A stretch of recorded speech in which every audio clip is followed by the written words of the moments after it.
역시 코인답게 오늘 새벽에서 아침 사이에 엄청난 변동성을 한 차례 보여줬습니다. 제가 잠결에 잠깐 봤을 때가 비트 4% 이상 급등이 나왔을 때였는데요. 오늘 새벽 테슬라 실적 발표가 있었죠. 결과적으로만 말씀을 드리면 지난해 4분기 시장 전망치를 약간 웃도는 실적이 나왔고, 지난해 4분기 매출이 243억 2천만 달러, 우리나라 돈으로 30조 716억이고요. 주당 순이익은 1.19달러로 우리나라 돈으로 1,471원을 기록했습니다. 월가의 전망치였던 241억 6천만 달러보다 약간 상회하는 결과를 보여주면서 나스닥 그리고 비트까지도 급 반등이 나와줬습니다. 이제 큼직한 이슈들은 거의 다 나왔고, 내일 PC 그리고 다음 주 금리 인상 말고는 그 전까지는 좀 여유롭게 지켜보면 되지 않을까 싶고요. 지금 이렇게 장 분위기가 좋은 이유는 아무래도 다음 주에 있을 FOMC 금리 인상이 한 몫을 한다고 보는데요. 정말 많은 사람들이 이번 금리 인상을 25bp로 보고 있고, 저 또한 이번엔 25bp의 가능성이 굉장히 더 높지 않을까라고 생각을 합니다. 연준 인사들도 이번 FOMC 금리 인상에 대해 힌트를 많이 주기도 했다고 보고 있고, 이 정도면 뭐 거의 기정사실이겠죠. 물론 25bp의 가능성이 100%는 아니지만 저는 그래도 높은 확률에 베팅을 하려고 합니다. 자, 그 다음 걱정되는 게 바로 이건데요. 이제 이 25bp의 금리 인상이 확정이 됐을 때 이게 호재 소멸로 조정을 줄지 아니면 다시 한번 그대로 쭉 상승으로 이어갈지에 대한 부분입니다. 개인적으로는 저는 지금과 같은 이 상승의 흐름, 다음 금리 인상까지 계속 쭉 이어갈 거라고 보고 있는데요. 당연히 원웨이로 쭉 가진 않고 조정도 분명 올 겁니다. 그래도 왜 상승의 흐름을 이어서 보냐면, 이제 이 25bp가 됐을 경우 그 다음은 금리 인상이 아닌 동결에 대한 기대감이 있기 때문인데요. 그 기대감을 저는 절대 무시할 수 없는 부분이라고 생각을 합니다. 금리 인하는 다들 아시는 것처럼 암묵적으로 경기 침체를 인정하는 것인데, 금리 동결은 그게 아니죠. 쉽게 말해 금리도 그동안 많이 올렸고 지금 상태가 나쁘지 않다, 이렇게 보는 거죠. 경기 침체에 대한 시그널이 계속 발생하는 거 저도 압니다. 근데 그걸 알아야 하는 게, 각종 데이터들을 봤을 때 지금 현재도 경기 침체일 수가 있습니다. 어떤 데이터는 서브프라임 모기지 사태, 닷컴 버블 사태 때보다 훨씬 더 심각하고요. 경기 침체에 대한 시그널은 계속 보내고 있고 우리가 조금씩 그걸 적응하고 있다는 생각도 듭니다. 그리고 그게 그동안 선반영이 되고 있는 것이고요. 자, 이건 뭐 앞으로의 방향성인 거고요. 지극히 저의 개인적인 생각입니다. 앞으로 어떻게 될진 아무도 모릅니다. 단지 예측일 뿐이지, 그 예측도 여러분들 다 올해는 경기 침체인 거 아시잖아요. 알고 있기만 하면 된다고 생각을 합니다. 지금이 저점이라 판단해 접근을 하는 게 아니라 진짜는 따로 있고, 지금은 이런 상승장을 잘 노려 단기 수익을 내면 되고요. 그게 아니시라면 분할 매수로 장기 투자를 접근하시면 될 것 같습니다. 그래서 지금 여러분들이 가장 궁금해 하시는 게 뭘 사야 할지일 건데요. 미리 매매를 하신 분들이라면 당연히 지금쯤이면 큰 수익을 보고 계실 텐데, 계속 현금 비중을 유지하면서 관망하시다가 이제 와서 조금이라도 매매를 해볼까? 남들은 다 수익을 보고 있는데 나만 가만히 있어서 이도저도 못할까봐 불안해 하시는 분들이 아직까지는 은근 많다고 생각을 합니다. 지금 솔직하게 말씀드리면 여러분들도 아시겠지만 1월달 내내 이렇다 할 조정 없이 거의 비트는 오르기만 했고, 리플, 이오스마저도 1월달엔 24% 이상이 올랐습니다. 그럼에도 불구하고 지금 어떤 코인을 위주로 매매를 해야 할지에 대해 저의 관점을 이제 공유를 해드리면 간단한데요. 일본 기준으로 5일선과 121선 고든크로스가 이제 막 발생을 했거나 혹은 발생하기 직전인 코인들 위주로 보시면 되고, 그 전엔 5일선과 61선 고든크로스가 이제 막 발생했거나 혹은 발생하기 직전인 코인들 위주로 보라고 말씀을 드렸었는데, 이제 웬만한 코인들 거의 다 61선을 뚫은 상태입니다. 오늘 오르고 있는 스테픈도 일본 기준 121선 장기 이평선을 뚫고 골든크로스가 나와주면서 상승의 흐름을 계속 이어가고 있고요. 만약 이 121선 장기 이평선을 뚫지 못하고 저항을 맞고 떨어진다면 지금 현재 카이버 네트워크와 같은 움직임을 보여주지 않을까라고 생각을 합니다. 자, 아직 121선과 골든크로스 직전인 코인 또는 이제 막 골든크로스가 발생한 코인들 아직도 많습니다. 제가 이제 하나씩 눌러보면서 확인을 해봐도 온톨로지, 솔라, 앵커, SDP, 알파쿼크, 휴먼스케이프, 에이다, 니어 프로토콜 등 정말 많습니다. 이제 여러분들께서도 차트 한번 하나씩 보시면서 저점을 계속 높이고 있는 코인을 기준으로 잡고 보시면 좋을 것 같고요. 손절가 같은 경우에 이제 저번에도 말씀을 드렸지만 저 같은 경우 매수가 대비 마이너스 10%를 기준으로 잡습니다. 누군가한테는 이 10% 정말 부담이 되는 손실이겠지만 저는 개인적으로 전체 비중에서 정말 일부분으로 하고 있기 때문에 이 마이너스 10%는 손절을 해도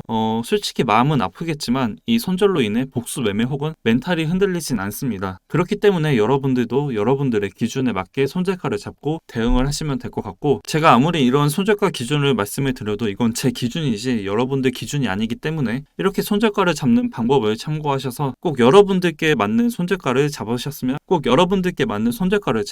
좋겠습니다. 지금 장 상황은 개인적으로 영상에서도 그리고 공부방에서도 정말 많이 말을 했지만 2019년 4월에서 6월 이 상승장의 흐름과 굉장히 유사하고 비슷하다고 생각을 합니다. 저는 이번 금리 인상 때도 25bp의 기대감 또는 불확실성 해소로 상승의 관점을 계속 보고, 그 다음에도 금리 인상 동결이라는 기대감으로 계속 상승의 흐름을 이어가는 관점으로 접근을 할 거고요. 지금 뭐 하락 다이버전스다, RSI 지표상 과매수 구간이다 라고 하고 있지만, 지금 비트가 하락을 하면서 RSI를 떨구는 게 아니라 약상승 또는 약하락 또는 횡보를 하면서 RSI를 소화시키고 있습니다. 만약 떨어질 거였으면 진작 떨어졌겠죠. 짧은 분봉 또는 시간 차트를 보면 뭐 하락을 하고 있는 것처럼 보일 수도 있는데, 일봉 차트를 한번 보시면 그렇지 않다라는 걸 볼 수가 있습니다. 흔히 추세를 거스르지 마라 라는 말이 있는데요, 저는 지금 이 추세가 깨지지 않는 이상 굳이 숏 포지션을 잡거나 하진 않을 것 같고, 숏 포지션은 추세가 깨졌을 때 그때 천천히 진입을 해도 충분하다고 생각을 합니다. 뭐 물론 단타나 스캘핑을 하시는 분들은 제외이고요. 지금은 차트 분석에 대한 접근 당연히 필요한데요, 차트 분석도 분석이지만 이제 와서 매매를 하려면 엄청난 용기와 또 칼 같은 손절이 필요한 시점이라고 생각을 하고, 그게 아니라면 그냥 다음을 노리시는 게 더 좋지 않을까라고 생각을 합니다. 괜히 어설프게 지금 진입을 해서 고점에 물려버리면 또 다시 그 기회 비용이 한번 날리는 것이기 때문에 지금은 큰 비중 또는 여기가 저점이다 라고 판단해 접근을 하시는 것보단 최대한 수익이 나면 욕심 없이 먹고 나오는 매매를 하시는 게 더 좋지 않을까라고 생각을 합니다. 그리고 여러분들께 도움이 되는 정보들은 코인킹 실시간 텔레그램 방에 제가 부지런하게 공유를 해드리고 있습니다. 오늘도 이렇게 열심히 전달을 해드리고 있으니까 고정 댓글에 있는 링크로 입장이라고 보내주시면 간단한 질문 답변해 주시는 대로 바로 링크 전달해 드리고 있어서 참고해 주시면 될 것 같고요. 들어오셔서 많은 정보들 실시간으로 받아보신다면 분명 정말 많은 도움이 되지 않을까라고 생각을 합니다. 제가 준비한 내용은 이제 여기까지이고요. 저는 이제 다음 새로운 소식을 두고 다시 찾아뵙겠습니다.